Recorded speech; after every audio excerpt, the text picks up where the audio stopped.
Sud Radio, le 10h midi, mettez-vous d'accord, Stéphanie Demuru. Et mettez-vous d'accord. Merci de nous rejoindre, chers auditeurs, en ce 8 mai. On espère que vous vous reposez, que vous nous écoutez. D'ailleurs, n'hésitez surtout pas, si vous avez un peu de temps, que vous voulez prendre part au débat 826 300. On va maintenant parler du discours d'investiture du 5e mandat de Vladimir Poutine. C'était hier au Kremlin.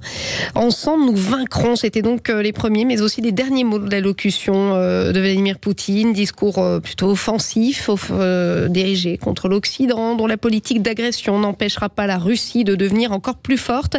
On va en parler avec nos deux invités. Régis Le Sommier, directeur de la rédaction Omerta officielle, grand reporter. Bonjour Régis Le Sommier, merci d'être avec nous. Bonjour Stéphanie. Bonjour, et avec nous également le colonel Pierre de Jong, ancien chef de corps dans la marine, vice-président de l'Institut Thémis, spécialiste en géopolitique, auteur notamment d'Agir entre les lignes aux éditions Mareuil. Bonjour colonel, merci également de nous accompagner aujourd'hui. Bonjour à tous et bonjour à Régis. Régis Le Sommier, vous suivez l'actualité en Russie depuis plusieurs années. 5e mandat de Vladimir Poutine. Vous l'avez trouvé différent des autres investitures hier? C'est pour moi ou c'est... Régis Le Sommier, oui.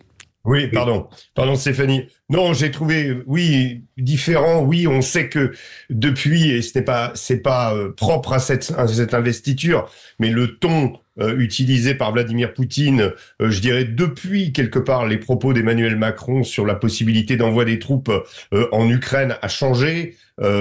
D'habitude, vous savez, quand il maniait le terme nucléaire, bien Poutine laissait plutôt ça, je dirais, à des gens comme Medvedev ou Tolstoï, ou des gens qui portent une parole beaucoup plus incisive depuis le début de la guerre en Ukraine. Et quand Emmanuel Macron a évoqué la première fois, on se souvient de ces propos, propos de Vladimir Poutine, qui a parlé de destruction planétaire. Donc on avait changé. Et là, évidemment, avec cette 5e investiture, il fallait pas s'attendre à ce que cette rhétorique change, puisqu'on est toujours dans une accélération et surtout avec un Poutine qui aujourd'hui se sent conforté, se sent fort, a été réélu à près de 87%, peut s'enorgueillir d'un certain nombre de bonnes nouvelles, on va dire, de son point de vue sur la guerre en Ukraine, même si l'avancée des Russes se fait très lentement, mais elle est significative, notamment depuis la mi-février. Donc, si vous voulez, il a aussi un bilan économique qui, contrairement à ce qu'on aurait pu penser il y a 2 ans, eh bien, est plutôt satisfaisant, avec une Russie qui a plus de 3% de croissance pour 2023, et ça continue. Donc, finalement, quelque part, oui, l'affrontement continue, le discours est martial, c'était assez logique et assez attendu. Colonel Pierre de Jong, discours martial, effectivement, Vladimir Poutine qui a ordonné la tenue d'exercices nucléaires dans un futur proche, en réponse, il le dit, aux menaces occidentales. Ça veut dire quoi concrètement? Alors je précise exactement, une série de mesures pour s'entraîner à la préparation et à l'utilisation d'armes nucléaires non stratégiques. Qu'est-ce que ça veut dire? Très concrètement, en fait, Poutine, la journée est très importante pour lui. Pourquoi? Parce que très concrètement, c'est une nouvelle étape. Il a été, renforcé, dans son rôle de chef d'État, et donc il repart sur de nouvelles bases. La deuxième chose, c'est que les conditions ont changé. D'ailleurs, en référence de l'interview qu'il a fait avec Tucker Carlson, je ne sais pas si vous vous rappelez, en février, d'un grand journaliste de Sky News, où là, il avait, pendant un certain temps, je dirais presque pendant 2 heures, il avait émis toute une série d'hypothèses. Il avait émis une frustration par rapport à l'Europe, par rapport à ce qui se passait, etc. Très concrètement, qu'est-ce qui se passe aujourd'hui? Aujourd'hui, Poutine a quand même un autre problème, c'est qu'il a un double problème. Il avait une question ukrainienne qu'il était en train de régler, qui était assez tactique quelque part, qui était politique tactique. En fait, il agissait dans sa cour, dans son arrière-cour. Il considère très concrètement que l'Ukraine, c'est comme la Géorgie, comme la Tchétchénie, ça fait partie de son environnement direct. Donc il traitait ce problème-là jusqu'à maintenant. C'est vrai que depuis les déclarations, je dirais, martiales des Européens et du président Macron, oui. C'est vrai que son discours s'est orienté. Donc il a un double problème. Il joue à front renversé. Premier temps, il a un discours tactique sur l'Ukraine, et deux, il a un discours stratégique qui est orienté sur les Européens. Et là, les Européens, c'est pas avec son armée conventionnelle qui va pouvoir, si vous voulez, impressionner l'Europe, qui a quand même l'OTAN, qui est quand même une structure avec 32 pays, qui est riche, qui est dense, qui est importante. Par contre, il y a un point très important, il sait que le nucléaire est une problématique extrêmement difficile. On gère pas le nucléaire comme on gère les armées conventionnelles. Et là, en fait, ce qu'il cherche à faire, il cherche bien évidemment à déstabiliser les Européens et déstabiliser les pays nucléaires. Parce que le nucléaire ne dissuade que le nucléaire. Le nucléaire donc la France, accessoirement, puisqu'on est les seuls en Europe à posséder l'arme nucléaire. Il a 3 pays face à lui. Il y a d'abord les États-Unis, qui sont aujourd'hui silencieux pour des raisons liées à la campagne électorale, qui sont liées au fait que la problématique des Américains, enfin le regard des Américains sur l'Europe est un regard relativement distancié. Ils sont plus concernés par les affaires de Gaza que par les affaires de l'Ukraine. Donc si vous voulez, je dirais l'OTAN géré par le nucléaire américain est plutôt longue distance. Par contre, il y a comme 2 États nucléaires extrêmement actifs, je dirais proactifs dans le domaine, des déclarations vis-à-vis de la Russie, c'est la Grande-Bretagne et la France. Et ces 2 nations nucléaires, bien évidemment. Donc encore une fois, il oriente son discours très concrètement sur les États qui possèdent le nucléaire, entre autres, évidemment, les Français et les Britanniques. Et ça, c'est compliqué pour nous, c'est que le rapport de force nucléaire qui existe entre la Russie, 6000 ogives, et les Européens, concrètement les Anglais et nous, n'a rien à voir. On est sur un ratio, je dirais, de 10%, donc ça n'a rien à voir. Donc c'est ça le cœur du problème.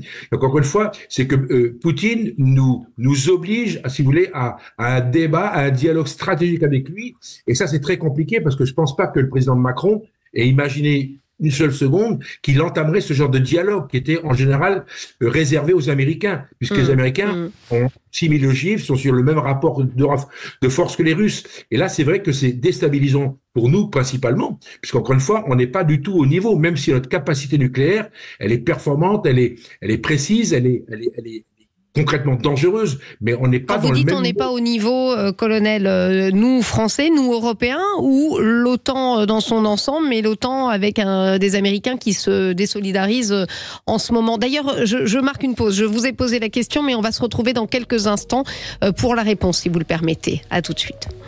Sud Radio. Parlons vrai. Parlons vrai. Sud Radio. Parlons vrai. Sud Radio. Parlons vrai. Parlons vrai. Sud Radio, le 10h midi, mettez-vous d'accord, Stéphanie Demuru.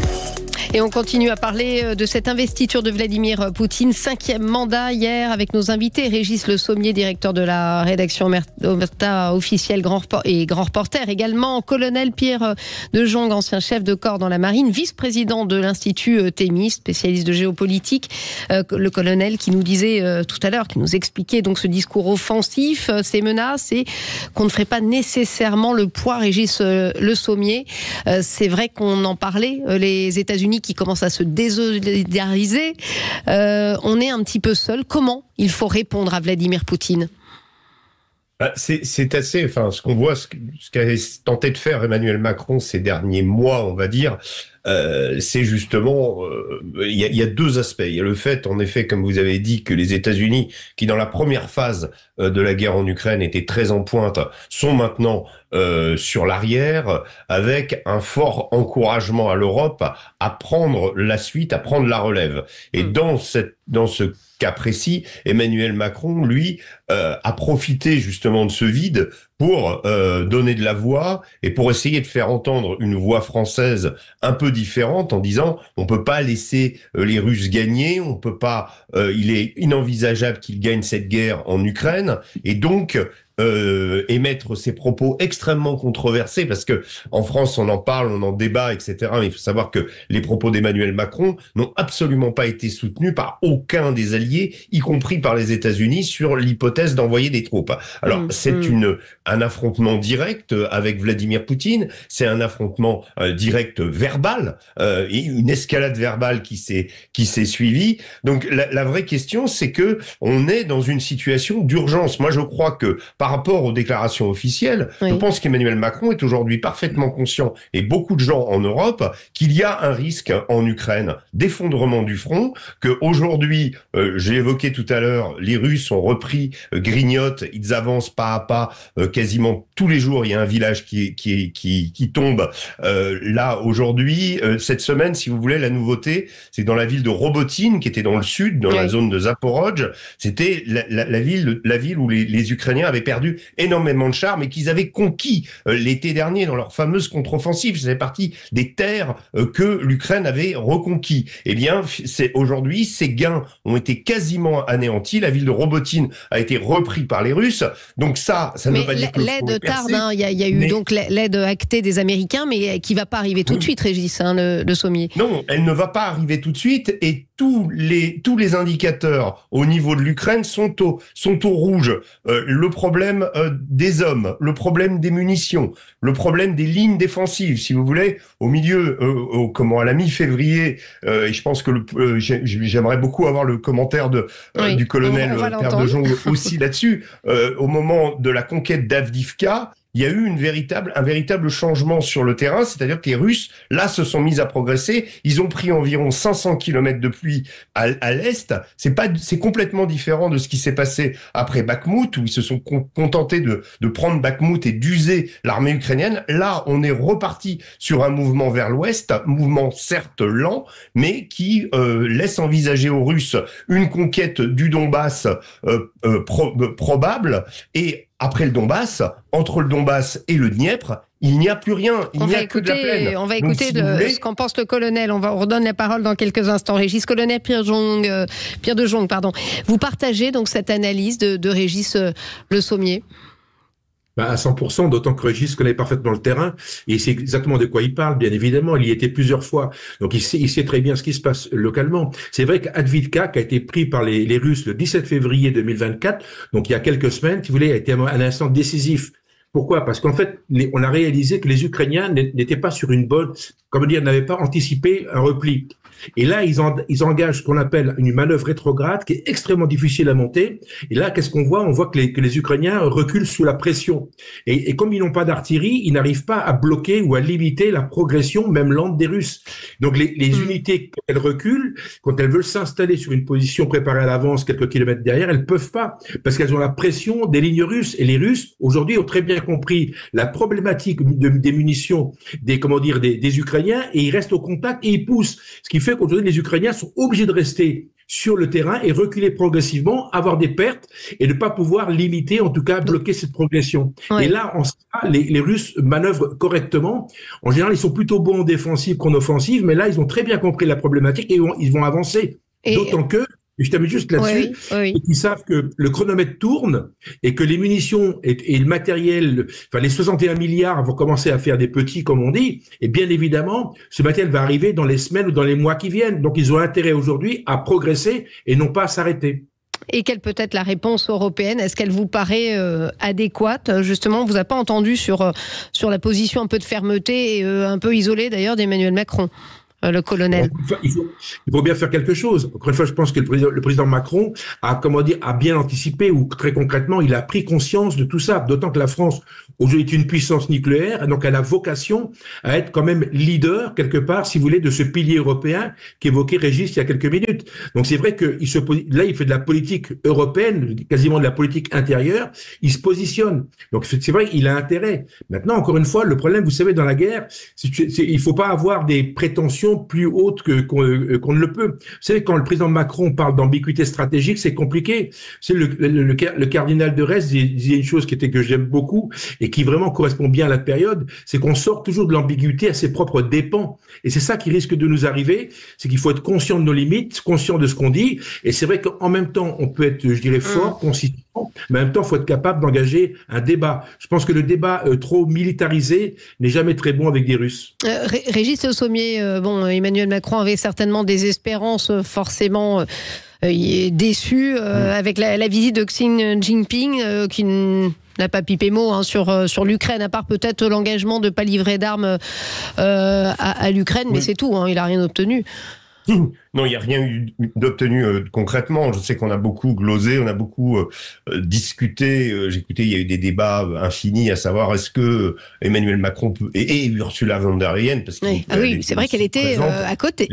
Voilà, est-ce que les deux vont pouvoir infléchir la solidarité marquée, affichée par les Chinois vis-à-vis des Russes? La réalité, c'est que non, il y a rien qui a changé. Alors sur la question, en effet, les Chinois, ne livrent pas de matériel militaire aux Russes, mais en revanche, ils livrent des composants qui permettent aux Russes justement de se développer dans des domaines de haute technologie et de compléter leur panoplie au niveau de leur production militaire. Donc on est dans l'hypocrisie absolue, comme souvent.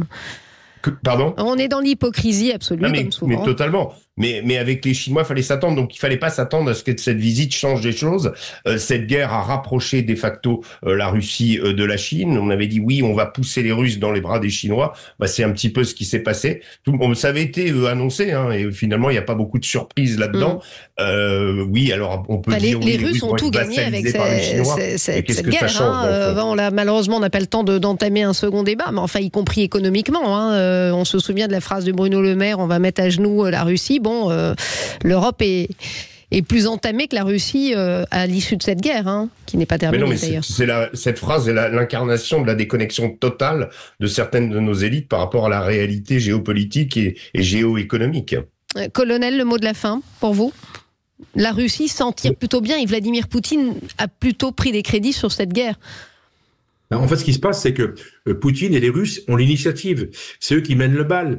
Ils mènent le bal sur le terrain tactiquement parlant, ils sont dominants. Stratégiquement parlant, ils sont dominants puisqu'ils sont massifs en termes de missiles nucléaires et d'hypervélocité, donc de vitesse des missiles.